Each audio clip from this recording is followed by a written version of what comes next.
Chapter 1. The Challenge of Royalty. In the far reaches of the galaxy, in a system where stars burned colder and the void seemed darker, the planet Varen was home to a species whose traditions were as old as their empire itself. The Varen, tall and imposing with skin like polished obsidian and eyes that glowed a deep, unsettling red, ruled their world with an iron grip. Their monarchy had stood for millennia, and their customs were steeped in a combination of mysticism and brutal martial traditions. The Varen royal family was revered not only for their bloodline, but for their warrior prowess. Each ruler had ascended to the throne not by inheritance, but by defeating their predecessors in ritual combat, a tradition so sacred that it governed every aspect of Varen society. It was said that the bond between the monarch and their people could only be solidified by the bloodshed of battle, a bond forged in the fire of war, and no ruler had ever ascended without proving themselves through a brutal trial of strength. The idea of diplomacy was foreign to the Varen. For them, alliances could only be formed when one species proved themselves worthy in battle, and that battle could not be fought in words or strategies. It had to be fought in the blood-stained arenas of their capital city, where combatants fought to the death for the right to rule. Only by defeating their monarch in hand-to-hand combat, by overcoming the royal family's might, could anyone hope to secure a place of power. This was the law of Varen, and it was ironclad, unbreakable, and unquestioned. It had been this way for thousands of years. When the Galactic Federation sent a human diplomat to Varen for a critical treaty negotiation, they had no idea what they were walking into. The Federation, known for its advanced technology and political acumen, had been sending ambassadors and diplomats to other worlds for decades. They had successfully brokered peace between countless civilizations, helped facilitate trade deals, and maintained the fragile balance of power throughout the galaxy. But nothing had prepared them for Varen and the customs of its royal family. They had no understanding of the brutal combat that was required to even speak to the king, let alone negotiate with him. The diplomat chosen for this task was none other than Michael Rook, a seasoned negotiator who had served the Federation for over a decade. He had been involved in countless negotiations, from minor border disputes to critical galactic treaties. He was known for his cool-headed demeanor, his ability to read people, and his exceptional diplomatic skills. But as he was briefed on the mission to Varen, he quickly realized that his usual methods would not work here. On Varen, words held no power. What mattered was strength, the raw ability to survive in combat. Michael Rook, a man of intellect and diplomacy, would have to prove his worth not with his words, but with his body. He had never faced anything like this in all his years of service. He had been trained to think his way out of conflicts, to build bridges between civilizations. But here, on Varen, the bridge was made of blood. When Michael arrived at the Varen capital, the grand city of Star, he was immediately struck by the atmosphere of the place. Towering obsidian spires stretched into the sky, casting long shadows over the streets below. The air was thick with the scent of iron and sweat, and the people tall, powerful, and fierce moved through the streets with an air of quiet confidence, their eyes always scanning, always alert. There was no joy in the city, no warmth. It was a place of power and war, where every interaction was a calculation, every glance a potential challenge. The Varen were a people forged in the fires of battle, and it was clear that their world had no room for weakness. Michael's arrival did not go unnoticed. Word of his presence spread quickly through the city, and the guards at the palace gates eyed him with suspicion. When he was escorted to the throne room, he was met with the full force of Varen royalty, imposing, regal, and terrifying in their silence. The throne itself was a massive, intricately carved structure made of black stone, rising high above the floor, with the king seated at its peak, like a predator watching its prey. King Tar, the ruler of the Varen, was a towering figure even by their standards. His skin was a deep, polished obsidian, and his eyes glowed with an intensity that made the air crackle. His muscles, honed by years of battle, rippled beneath his robes, and his voice when it came was like thunder. Human diplomat, the king's voice rumbled. You stand before me not as a friend, but as a challenger. You seek to speak to me, to form an alliance with my people. But first, you must prove your worth. In Varen, words are useless. Only the strong are worthy of respect.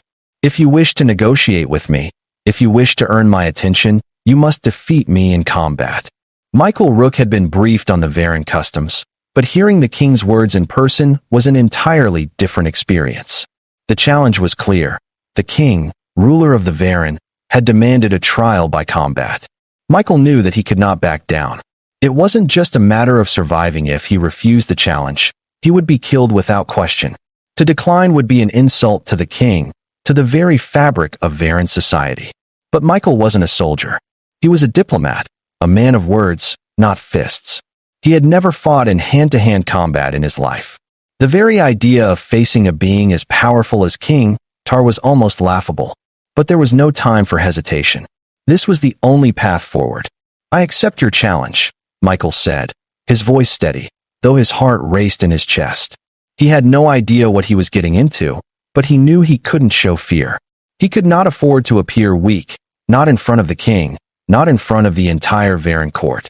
The room fell silent as the king descended from his throne, his massive form moving with a grace that belied his size. He stepped into the arena, a circular space in the center of the throne room, surrounded by the watching court. The Varen spectators, their red eyes gleaming, watched with rapt attention, waiting for the inevitable bloodshed. Michael was handed a weapon, a long, curved blade, sleek and razor-sharp, crafted from the bones of ancient beasts. He had never wielded anything like it, but the weight of it in his hand felt right. There was no turning back now. He gripped the blade tightly, his mind racing as he faced the king across the arena. King Tar was a living force of nature. His every movement exuded power and experience. Michael, on the other hand, was a man who had never known anything but the pen. And yet, he felt the weight of his role pressing down on him. His people, his federation, depended on this. He couldn't afford to fail. The fight began with a clash of steel. The king was fast, his strikes coming with a precision that sent shockwaves through the arena. Michael barely managed to parry the first blow, his blade clashing against Tar's with a deafening sound that reverberated through the chamber. The force of the impact nearly knocked Michael off his feet, but he regained his balance, barely able to keep up with the king's relentless assault. Tar moved like a storm, his attacks swift and brutal, each one designed to break Michael's defenses and bring him to his knees. But Michael, though inexperienced, was not without resourcefulness. He dodged, he weaved, and with each failed strike, he learned more about his opponent's rhythm. He was learning on the fly, but it was enough to keep him alive at least for now. The battle was an explosion of motion, blindingly fast, vicious, and relentless. Every strike from King Tar was filled with the kind of raw, unbridled power that only centuries of martial tradition could hone. His strikes rang through the air like the beat of a war drum, and Michael found himself backpedaling, narrowly avoiding the crushing blows of the king's massive blade. The Varen monarch's strength was overwhelming. Each swing sent vibrations up Michael's arms, threatening to disarm him. But Michael wasn't just fighting for survival. He was fighting for a future, his future, the future of the Federation's influence in the galaxy, and perhaps the future of the Varen people as well. Each time King Tar's blade came down, it felt as though the entire arena trembled under the weight of the king's fury. Yet, Michael's training as a diplomat, though not tailored for combat, served him in ways he hadn't anticipated. His ability to read people, to analyze situations quickly, was now his greatest asset. He watched the king closely, studying the way the monarch moved, noting the slight shifts in his posture, the subtle tells that hinted at the king's next move. It wasn't a matter of strength for Michael, it was a matter of precision. Every time Tar struck, Michael found a gap, a split-second opening, a way to shift his stance and survive just long enough to stay in the fight. The crowd around them roared, a symphony of bloodlust and anticipation. They were watching not just the clash of blades, but the clash of ideologies, of cultures, of power versus negotiation, of might versus intellect. To them, this was the ultimate test of a man's worth. Could a human, a species they saw as insignificant, stand against the might of the Arakar king? Michael gritted his teeth, refusing to give in to the overwhelming pressure. His muscles ached, his breathing ragged, but he refused to show weakness. Each time his blade collided with Tar's, he felt the sting of pain, his arm growing heavier. But he couldn't afford to fall. Not yet. not when so much was on the line. As the fight wore on, the king's relentless pace began to slow, ever so slightly. There was a rhythm to his attacks, a cadence that was predictable if you were paying attention. Michael could see the exhaustion in Tar's movements, the brief hesitation in his strikes that had not been there at the start. The king, for all his might, was still human in the end. And humans? Humans had something Varen kings didn't: adaptability. In a rare opening, Michael saw his chance. The king's massive form lunged forward, his blade coming down in a crushing overhead strike. Michael ducked beneath the attack, his heart hammering in his chest, and with a speed born of desperation, he lunged forward. The edge of his blade slid across Tar's armor, finding the gap between two plates with a precise cut. It wasn't much, but it was enough. The king staggered back, growling in anger, and for a moment, the momentum of the battle shifted. The crowd went silent for a brief, tense heartbeat before erupting into cheers and gasps. The Varen king, a god in their eyes, had been wounded. King Tar glared at Michael, his eyes blazing with rage, but beneath the fury, there was something else, a grudging respect. No one had ever wounded him in combat, let alone a human. Michael's heart raced as he squared off with the king once again, sweat pouring down his face, his breath shallow. But he knew that the king's pride would not allow him to back down, and Michael's small victory had made it clear. He wasn't just a diplomat. He was a fighter, and he had earned a place in this battle. The fight stretched on, a brutal exchange that tested both men's endurance. In the end, it wasn't the sheer strength of one fighter that won the day, but the patience and skill of the other. Michael, knowing that a single mistake could cost him everything, pressed forward, feinting and dodging, drawing upon every scrap of his wit. Finally, as King Tar's strikes began to slow, Michael made his move. With one decisive strike, he knocked the king's blade from his hand and forced Tar to the ground, his own blade at the monarch's throat. The arena fell silent. The crowd held its collective breath. The impossible had happened. Michael Rook, a human diplomat, had defeated the king of the Varen in single combat. King Tar's eyes were filled with fury, but there was no denying the truth. His reign had been ended by the very species he had once considered beneath him. His kingdom, his people, now looked upon the human who had defeated him. For a long moment, no one moved. "Kill me," Tar spat, his voice low and full of venom. "Finish what you started, human. Prove to me that your people are worthy of anything more than dust." But Michael did not raise his blade. Instead, he stepped back, lowering his weapon. He had won the fight, but he would not dishonor the victory by shedding more blood. "No," Michael said, his voice calm but firm. "I did not come here to kill you, King Tar. I came to show you that strength does not lie in domination. Strength lies in unity, in understanding. I've defeated you in combat, and now, I offer you the chance to bond not as your enemy, but as a partner. Let us unite our people, for the sake of the galaxy." Chapter 2. A New Path Forward. The tension in the arena was thick, as if the very air itself was holding its breath. King Tar remained on the ground, staring up at Michael with a mixture of disbelief and contempt. He was a proud ruler, a warrior who had spent his entire life proving his strength, and now, a human someone his people considered weak, inferior, had defeated him. It was a humiliation he had never imagined, a challenge to everything he had ever believed. Yet, despite his pride, something in Michael's words lingered in his mind. Strength lies in unity. The words echoed like a whisper in the quiet aftermath of the battle. The crowd, once roaring in bloodlust, now stood in stunned silence. They had witnessed the unthinkable, the mighty king, brought low by a human. And yet, Michael's refusal to deliver the killing blow was a gesture that left them confused, unsure of how to process what had just transpired. To the Varen, strength and dominance were everything. And yet, here was a human who had proven his worth through combat, and then offered them something more, a chance at peace. King Tar, after a long pause, rose to his feet, his massive frame towering over Michael. His eyes, glowing with a mixture of rage and begrudging respect, locked onto the human diplomat. "You have defeated me, human," he said, his voice low and gravelly, filled with the weight of the moment. "You have proven your strength. But understand this, I will never be your servant. You will never control me." Michael did not flinch. He had not come to Varen to dominate or control. He had come to offer something different. I don't want to control you, Tar, Michael said firmly. I want to work together. I want to offer an alliance, a bond between our species. I defeated you in combat, and I respect your strength.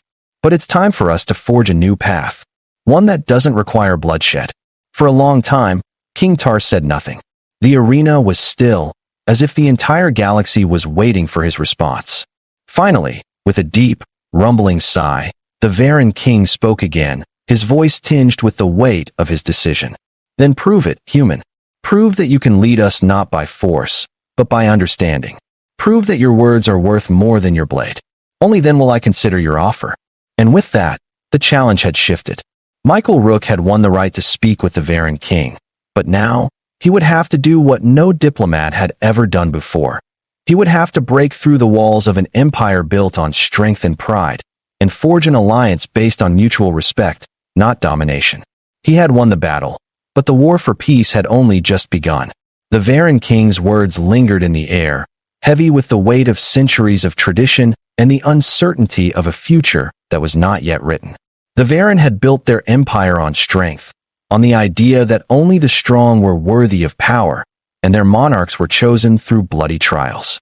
To have one of their own defeated by a human, no less was unthinkable.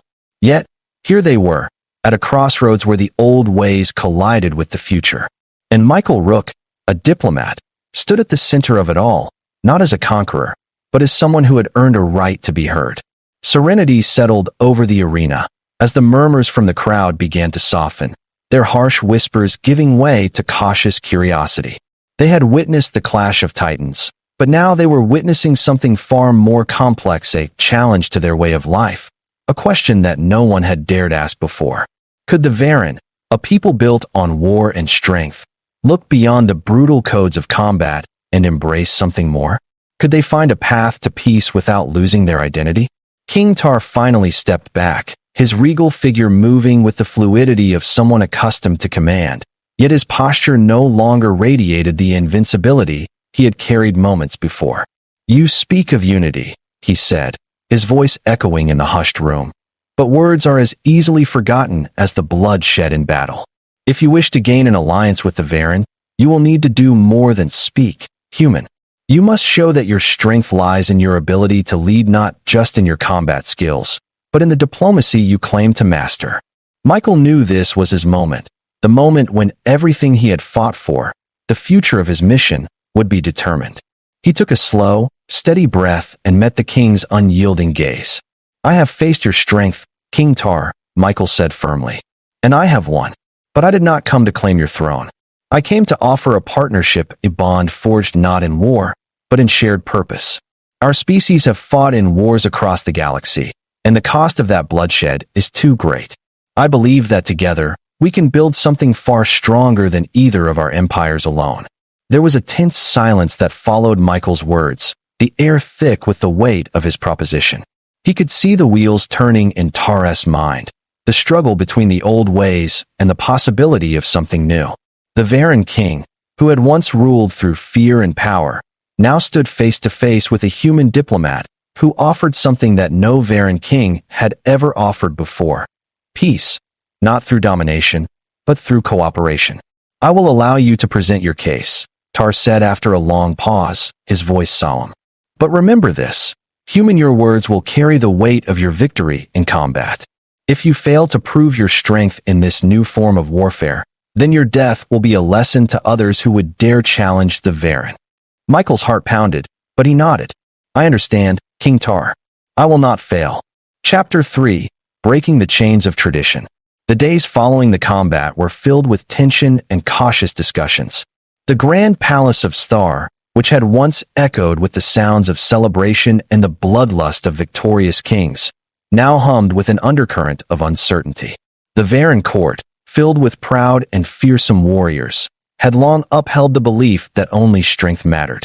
But here, in the presence of Michael Rook, their traditions were being questioned in ways that left them unsettled. Michael's defeat of King Tar had struck a chord with the Varen people, but it had also shaken their foundations. Tar, though wounded in his pride, was not a fool. He knew that if he were to maintain his power, He could not afford to ignore what had happened. The human had earned his respect, though he would never admit it aloud. But Michael's insistence on a diplomatic solution, his refusal to let the battle end in bloodshed, had planted a seed of doubt in Tar's mind about the path his empire had taken. The king had ruled with an iron fist for decades, conquering worlds, crushing rebellions, and holding his people in fear. But now, standing in the shadow of the human who had defeated him, Tar found himself wondering whether there might be another way to rule, one that didn't require endless bloodshed. Michael, for his part, understood that the Varen were not a species that would easily change. They had built an empire on their strength, their ability to dominate others, and their belief in the superiority of their warriors. It wasn't a mindset that could be shifted overnight. But Michael had a unique advantage. His failure to back down, his refusal to play by the Varen's rules, had earned him something far more valuable than a victory in battle. He had earned the chance to speak, to be heard. It wasn't easy. Every conversation with the Varen lords, every exchange with Tar's advisors, was fraught with challenges. The Varen, though they had seen Michael's prowess in combat, were still skeptical of the human's ability to lead or to offer anything of value to their empire. They were warriors, used to taking what they wanted through force, and the idea of negotiating peace, of forging alliances without the threat of violence, was alien to them. But Michael's approach was methodical. He didn't push too hard. Instead, he listened, carefully considering the customs and beliefs of the Varen before offering solutions. He met with Tar's advisors, speaking to them not as a conqueror, but as an equal. He showed them that there was strength in unity, that the galaxy did not have to be a place where the strong trampled the weak. He began to build trust with those in the court who had been skeptical of his initial offer. In the evenings, when the formal negotiations were done, Michael would often find himself alone in his chambers, staring out at the stars through the palace's massive windows. His mind would wander to the Federation, to the people he was working for. The stakes of his mission were enormous, but the stakes for the Varen were even greater. If Michael succeeded, if he could show them the value of peace, then it would not only change the future of the Varen Empire, it would change the future of the galaxy itself. But Michael wasn't just fighting for a treaty or an alliance. He was fighting for the very survival of the Varen people. Their strength had made them rulers, but their refusal to adapt to the changing tides of the galaxy had made them vulnerable. Michael's task was not just to win the king's favor. It was to help Tar and his people understand that the galaxy could no longer be ruled by strength alone. The future required something more. One evening, as the negotiations reached a critical point, Tar summoned Michael to the royal chamber. The air was thick with tension as Michael entered, knowing that the moment he had been waiting for had arrived. The king, though still bearing the marks of their battle, sat on his throne, his eyes sharp, his posture commanding.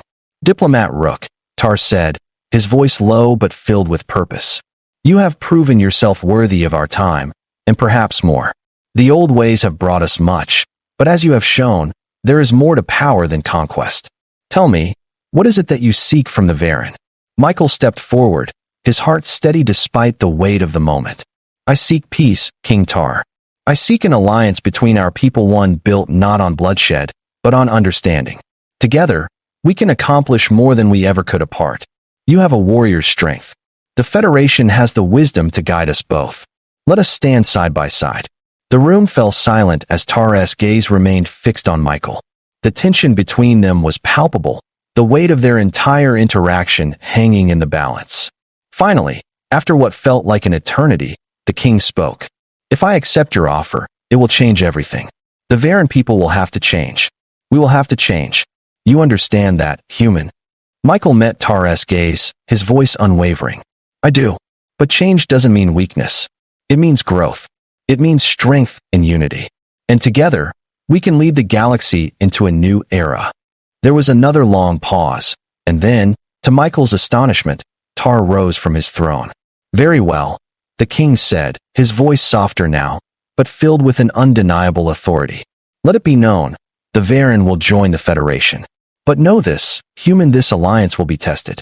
If you betray our trust, you will know the full force of the Varen's wrath." Michael nodded, his heart soaring at the victory. "I will not betray your trust, King Tar. Together, we will forge a future that benefits both our people." And so, In that moment, the impossible happened.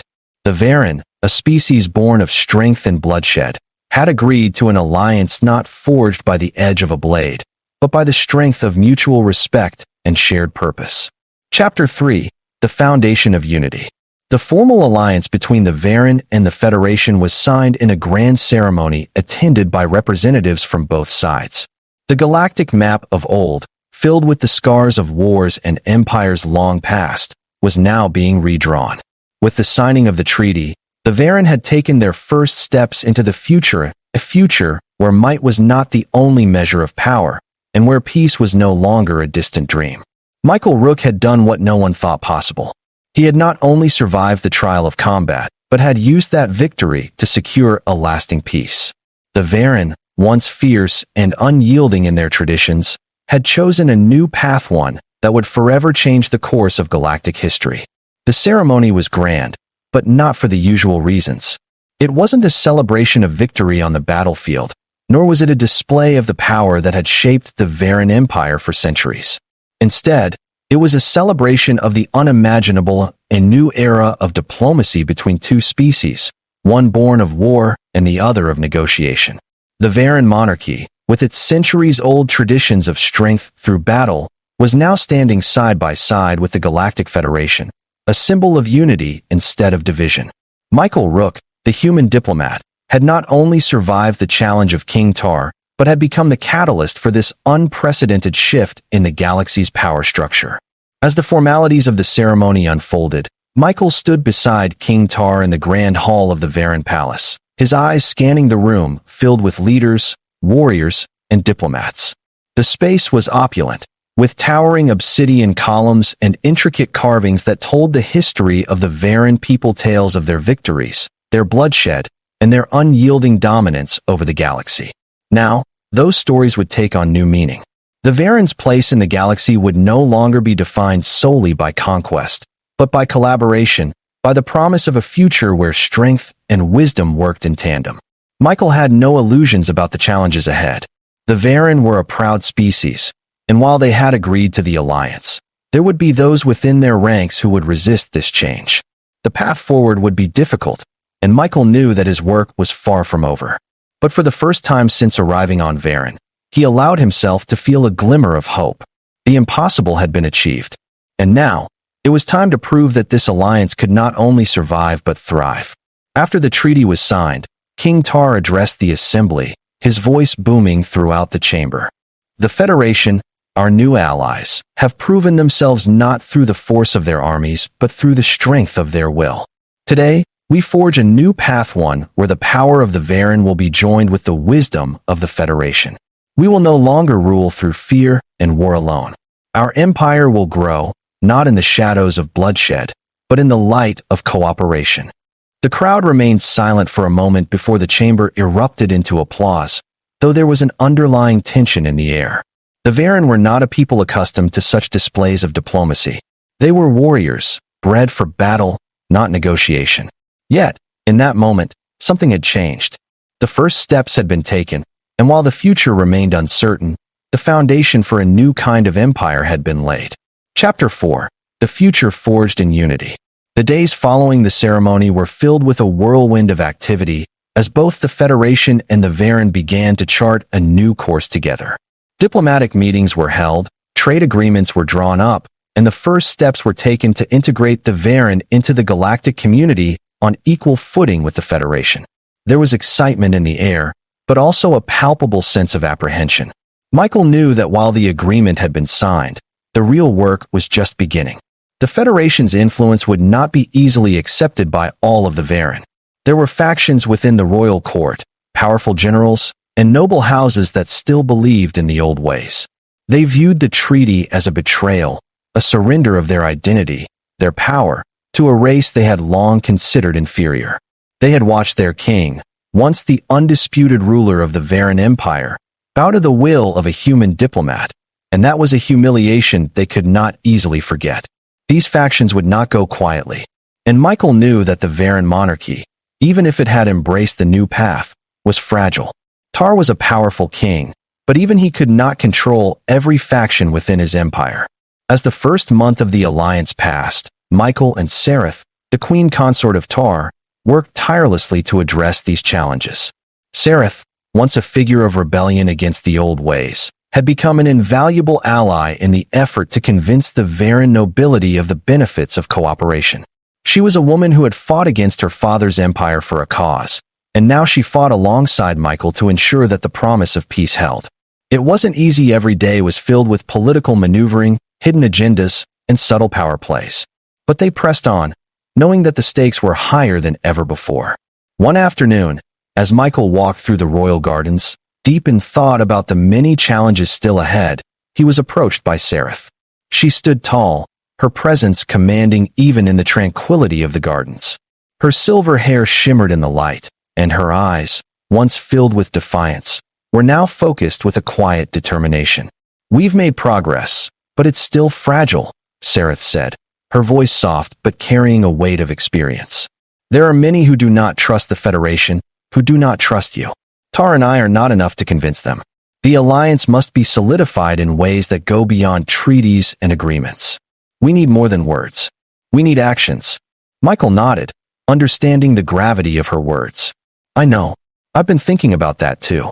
We've secured the alliance, but now we need to prove that the Federation's strength is not just in diplomacy, but in action.